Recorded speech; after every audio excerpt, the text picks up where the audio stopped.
నమస్తే, నా పేరు రత్నకుమారి. ఈరోజు టిఫిన్ మాది ఇడ్లీ అండి. ఎంత తెల్లగా ఉన్నాయో చూడండి. మామూలు ఇడ్లీయేనండి. వారానికి ఒక్కరోజు మామూలు ఇడ్లీ దోశ చేస్తానండి. మిగతా రోజుల్లో మిల్లెట్స్ తోటి చేస్తానండి. ఇడ్లీ బాగా సూపర్గా ఉన్నాయి. పచ్చడి కూడా పచ్చడి వచ్చేసి పల్లీలతోటి చేశానండి. పెరుగు కలిపి తాలింపు వేసాను. సూపర్ టేస్ట్గా ఉంటుందండి. ఇడ్లీలోకి దోశల్లోకి కూడా చాలా బాగుంటుంది. సూపర్ అండి.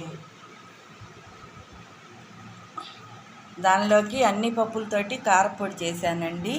ఈ కారపొడి కూడా నెయ్యి వేసుకొని తిన్నా చాలా టేస్ట్గా ఉంటుందండి.